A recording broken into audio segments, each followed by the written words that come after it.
కేసీఆర్ గారి ప్రభుత్వంలో మీ ముగ్గురమే, ఒకరు వ్యవసాయ శాఖ మంత్రులుగా, ఒకరు రైతు బంధు అధ్యక్షులుగా, ఒక సివిల్ సప్లై మంత్రిగా ఏ ఒక్క రైతు కూడా చిన్న ఇబ్బంది కాకుండా వారు పండించిన పంట మొత్తాన్ని కూడా కొనుగోలు చేసిన గొప్ప మనసున్న మనిషి కేసీఆర్ ప్రభుత్వం. నిరంజన్ రెడ్డి గారు వ్యవసాయ శాఖ మంత్రులుగా వారి విత్తనాలు సకాలంలో సాగాలంటే 3 నెలల ముందే ప్లాన్ చేయడం, యూరియా బస్తాల గురించి కానీ, తదనంతరం వారికి పెట్టుబడి సాయం కోసము పల్లారాజేశ్వరరెడ్డి గారు రైతు బంధు అధ్యక్షులుగా వెనువెంటనే వారికి పెట్టుబడి సాయంగా అందించడం, వారు పండించిన పంటను మా శాఖ సివిల్ సప్లైగా ఈ ముగ్గురముడంగా కేసీఆర్ ఆదేశానుసారం ఎక్కడ రైతుకు చిన్న ఇబ్బంది కాకుండా కొనుగోలు చేసిన ఘనత ఈరోజు కేసీఆర్ ప్రభుత్వాన్ని. ఈరోజు రేవంత్ రెడ్డి గారి మాటలు చూస్తే నిజంగా ఒక రైతు బిడ్డగా చాలా బాధపడుతున్నాం. కేంద్రం ఎంత కొంటే గంతే కొంట, నేను అంతకన్నా ఎక్కువ నేను కొన్నా అన్నాడు. నేను రేవంత్ రెడ్డి సూటిగా పరిస్థితున్నాను, రేవంత్ రెడ్డి గారు ఇది మీ జాగీర్ కాదు, ఇట్లా అనందుకు మీరు ఏదో రైతులకు బిచ్చబెత్తులను భావిస్తున్నారు కావచ్చు.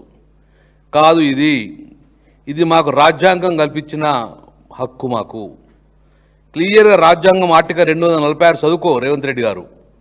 రాజ్యాంగంలో 246 షెడ్యూల్ 7లో సీరియల్ నెంబర్ 33A క్లియర్గా చెప్పింది ఆ రోజు, ఏ రైతు పండించిన ఈ భారతదేశంలో ఆ పంటను లాభ నష్టాలుగా చూడకండి, అది ఆర్థికమైన భారంగా భావించకండి, ఇది వ్యవసాయ దేశము కాబట్టి రైతు పండించిన పంట విధిగా కొనవలసిన బాధ్యత ప్రభుత్వానిది అని చెప్పి క్లియర్గా ఆర్టికల్ 246 రైతులకు చెప్పడం జరిగింది.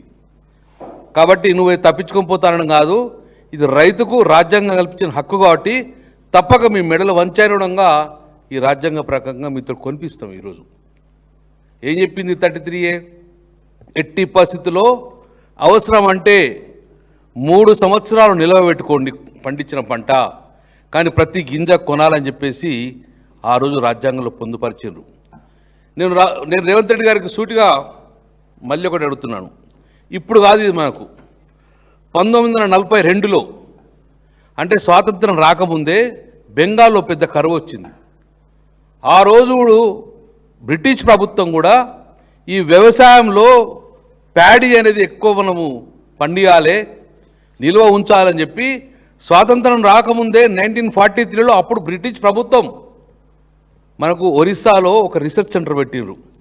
దాన్నే మనము CRRI అంటాం. 1943లో స్వాతంత్రం రాకముందు అంటే central research for rice institute అని పెట్టిండు. అంటే అప్పుడే ఈ యొక్క రైస్ యొక్క ప్రాముఖ్యత బ్రిటిష్ ప్రభుత్వమే చెప్పింది. అప్పుడు ఏం చెప్పింది, ఇలాంటి బెంగాల్ కరువు లాంటి రాకుండా ఉండాలంటే రైతు పండించిన ప్రతి పంట కొని 3 సంవత్సరాలు నిల్వగలిసిన ఉండాల్సిన బాధ్యత ఉన్నది, ఇంత భారమేనని చెప్పించు. కానీ ఈరోజు ప్రభుత్వం ఏం చేసింది, మేము చేతులు ఎత్తేస్తాం, 80% మేము చేతులు ఎత్తామంటే గట్ట చూసి ఊరుకునే పరిస్థితి లేదు. మొన్న కూడా చెప్తున్నాం గొప్పగా, మేము అష్ట కష్టాల వాడి 50 లక్షల మెట్రిక్ టన్ ధాన్యం కొనమన్నారు. మేము మీ ద్వారా పట్టేదారుగా ప్రభుత్వం చెప్తున్నాం. ఆ రోజు గుర్తున్నది 1920-21 2021 ఇదే మేము ముగ్గురం, కరోనా ప్రపంచమంతా అస్తవ్యస్తంగా కరోనా. ఆ రోజు యాసంగిలో 92 లక్షల మెట్రిక్ టన్ ధాన్యాన్ని కొన్నాం. ఇది చరిత్ర రికార్డు, ఇంతవరకు ఎవరు కొనలే. ఒకటే యాసంగిలో 92 లక్షల మెట్రిక్ టన్ ధాన్యం కొన్నాం. బయటకు పోతే లేబర్ లేరు. ఆ రోజు మేము సివిల్ సప్లై శాఖ మాత్రులుగా గన్నీ బ్యాగులు లేవు, కలకత్తా బంద్ ఉన్నది. గన్నీ బ్యాగులు ట్రైన్ లేకపోతే లారీలు పంపించి గన్నీ బ్యాగులు తీసుకొచ్చుకున్నాం. లేబర్ లేకపోతే రైళ్లు పంపించి కేసీఆర్ గారు మళ్ళీ వాళ్ళని రిటర్న్ తీసుకొచ్చి ఇదే రైల్వే స్టేషన్లో పూల గుష్పం ఇచ్చేసి వాళ్ళని రిచేసుకున్నాం. ఆ కాలంలో 92 lakhs మెట్రిక్ టన్ ధాన్యంగా ఉన్న ఘనత కేసీఆర్ ప్రభుత్వంది. కానీ ఈరోజు నేను చేతులెత్తా అంటే రైతులు ఎవరు ఊరుకునే పరిస్థితి లేదు. డెఫినెట్గా రాజ్యాంగం గల హక్కు ప్రకారము రేవంత్ రెడ్డి గారి ప్రభుత్వాన్ని నిలదీస్తాము. పంట కొనుగోలు చేసేదాకా కూడా రైతుల పక్షాన బీఆర్ఎస్ పార్టీ ఉంటుందని చెప్పేసి మరొక్కసారి వారికి హెచ్చరించడం జరుగుతుంది.